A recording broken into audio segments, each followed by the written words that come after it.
Nagtanyag na og mas daghang benepisyo ang PhilHealth sama sa gipatas ang benefit package alang sa dengue ug uban pa. Ani report. Biktima sa hit and run ang apo ni Marilyn Sionco. Busa gidala sa ospital. Buti na lang doon sa CT scan at sa x-ray, wala naman damage yung bata.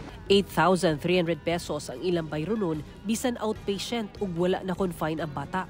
Sa bagong facility-based emergency package sa PhilHealth, bisan wala ka na confine, dunay makuhang benepisyo gikan sa PhilHealth. Ito pong February 14, nagsimula na rin po yung tinatawag nating bagong package for emergency care packages. Ito po is yung kung ang isang pasyente or isang miyembro ng PhilHealth ay nadala sa isang emergency room, nagkaroon po ng mga gamutan, pero hindi po sila na-confine. Nagstay lang sila sa emergency room ng mga 3 hours or 4 hours tapos pinauwi na ulit. So kung ikaw ay dengue suspect at nadala sa ER, meron ka na rin po ngayong bagong benepisyo na makukuha. Hindi lang po for confinement. Sakto-sab kay nagataas ang kaso sa dengue sa managlahing lugar sa Pilipinas. Sa check-up pa lang matud pa, mahal na. Magpatingin po sa either sa consulta provider or pwede po kayong pumunta sa ER at may benepisyo pong makukuha galing sa PhilHealth or kung kinakailangang ma-confine ay mayroon pa rin pong benepisyo na makukuha sa PhilHealth. Gipatasan na sab daw sa PhilHealth ang benefit package sa dengue. Ang ating coverage for dengue mild or dengue fever ay from 10,000, ngayon po ang coverage natin is 19,500. Yun naman pong ating dengue severe or yung dengue hemorrhagic fever, ang coverage na po natin ngayon is from 16,000 to 47,000 pesos.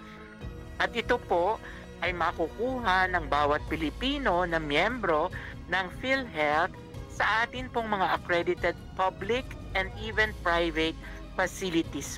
Ang 17 anyos nga anak ni Melchor, dunay bato sa gallbladder. Di daw niya mapaoperahan ang anak. Yung naririnig ko doon sa mga ibang bed, mga halimbawa 5 araw lang, nasa 60 plus eh. Ilang araw na kayo?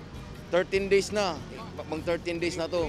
Pero bago kami inakyat sa sa admission, pinasikaso muna namin yung PhilHealth ko. At saka malasakit. Yun sabi, hindi kami bubunot. Pipirma lang kami dun sa availment na Pinakalisod matud pa ang kaso ni Maria kay wala sila'y trabaho nga magtiayon. Nagkalukimia pa ang 4 anyos nila nga anak. Wala po kami kapera-pera po. Ano lang po, humihingi lang po kami sa po. Ngayon po, nanghihingi lang po kami tulong sa dugo pa lang, tsaka platelet po. Ayun. Ang dugo po ay 1,500. Ang platelet, 1,000 po. Opo. Kailangan lagi po yung anak ko po. Covered ang anak ni Maria sa Z-package sa PhilHealth o katong alang sa mga dunay grabing mga sakit sama sa cancer. Naano ko na po doon sa social service ko. Na-approvean na mako-covered ko yung PhilHealth yung anak ko.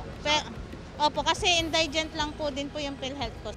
Sa mga musunod nga adlaw daw, ilakip na sab sa PhilHealth ang pre-hospital emergency benefit o katong libre lakip ang pagsundo sa ambulansya sa pasyente. Ito po ay isang kabuuang gamutan po simula po sa halimbawa diagnostics hanggang sa chemotherapy kung kaya't malaki po yung ating coverage.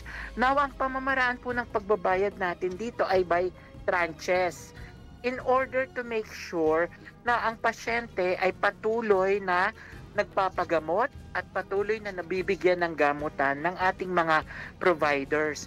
So out of the 500,000 pesos po ay ang unang tranche ng pagbabayad natin is 300,000 pesos. Pangalawa pong tranche ng pagbabayad natin is 125,000 pesos and the 75,000 pesos to complete the 500,000.